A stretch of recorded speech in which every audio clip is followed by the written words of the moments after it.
It is officially game week for the Washington Commanders as they travel to the New England Patriots for the first preseason game of the offseason. And I have 5 players that I cannot wait to see in action. Let's talk about it.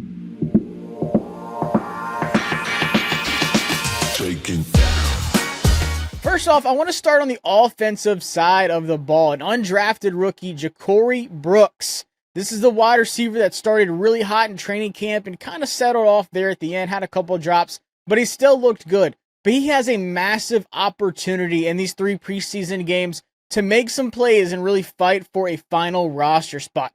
I think we have those first 4 or 5 wide receivers set. Now, the big question is, will they keep 6 or will they keep 7 wide receivers on the active game day roster? And that's where Brooks can really make some noise and say, hey guys, I bring some energy and something to this offense that a lot of other wide receivers don't. I think this is a guy that should have been drafted on day 3. He might not have the most elite speed, but his contested catch ability, and he's still a deep threat in the offense. I'm just really impressed by what I've seen so far out of him, especially coming in and making noise right away in some of the first practices. That's really hard to do as an undrafted rookie. And then second, I want to go with second-year tight end Ben Sinnott. I know you see the jersey behind me. This is a guy I'm excited for. I think him and Colson Yankoff should get a decent amount of snaps in the preseason, and we saw some big plays from him in the preseason last year. And I think this is a big opportunity to see what that second-year jump looks like. Now, he did the dirty work last year in the run blocking, and he was pulling across the line. He did a lot of stuff, and he did have a touchdown last season as well. Those are things that don't go noticed as much as the running ability and the routes and the hands and the yards after the catch. And that's what I want to see from him in preseason, to where he can earn some more valuable reps this season and become a dependable weapon for Jayden Daniels. Now, of course, Zach Ertz surprised everyone, and he's been fighting father time since last season and really just outproduced any expectations anybody had. And I think he'll still do the same. But you can see a lot more 2 tight end sets, maybe even 3 sometimes with John Bates in there blocking as well. But the biggest thing to allow that to happen is Ben Sinnott really breaking out and becoming more of a refined tight end in the receiving game, the route running. And I think he's already great. It's just in college he had to do a lot more stuff. He was just a multi-use weapon. Now it's really just settling in as that tight end. Of course, he can still block. He can still pull across the line, do all those things. But the receiving ability, like the George Kittles, the Travis Kelce's, you have to have that in your game, and I think we'll see some more of that this season. And the last one on the offense, the hype train has been real for Ja'Cory Krosky-Merritt. Not even just Washington. I've seen everyone around the league, whether it's fantasy or just people keeping up with hot names in training camp, everyone knows Bill. Ja'Cory Krosky-Merritt has been the player for Washington in training camp. And when you look at the running back room, there's a lot of bodies. Once again, who are they going to keep? You can't really have the same guys in the running back room. You have to mix it up. And I think that's where Krosky-Merritt stands out with his speed, his elusiveness, his cuts, his vision, everything he does really well. Now I'm going to break it down to what I really want to see. I wouldn't be surprised if I see some big runs and, nice gains from Krosky-Merritt. But I want to see some of the receiving ability. I want to see what he looks like in pass protection as a smaller running back and not the power guy like Jeremy McNichols or Brian Robinson. But I want to see if he can do all phases of that running back position to where they're not taking him off the field.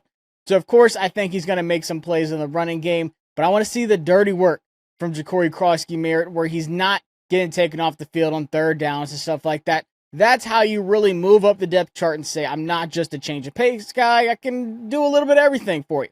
So, he's got the most improved, in my opinion. They put him as running back 5 on the first unofficial depth chart.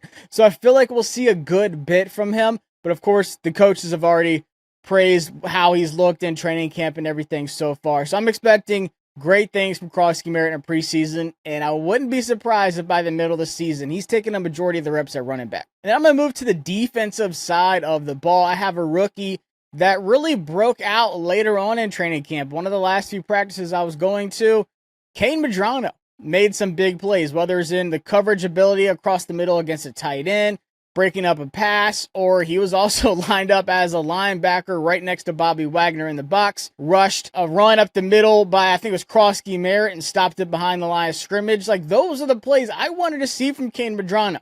Is he a linebacker? Is he a safety? And Joe Witt Jr. said back, last month, when the pads come on, we'll really get to see what Medrano brings. We'll see if he's a linebacker. We'll see if he's a safety and really find his role. And I think they're doing, their due diligence with him and putting him at different spots and really testing it out, but not putting him in a position to fail, but seeing where his strengths are and allowing him to play to those strengths. So I want to see, one, where they line him up in preseason, but then two, I want to see the tacklings. That's something he had some issues with in college, wrapping up. He had a higher missed tackle rate than I'd prefer, but I want to see that. I want to see his coverage ability and just exactly where he fits on the field and what he does best. And then last but not least, Tyler Owens. This is a guy who he even got runs with the starting defense a lot in training camp at safety, as that big nickel, as that linebacker up in the box, like I said, with Luvu, with Bobby Wagner. They're testing things out, and don't sleep on his special teams ability. He's actually one of the top tacklers last season on special teams as well. But I want to see, once again, are they going to keep 4 safeties? Are they going to keep 5? That's the biggest question. I don't know.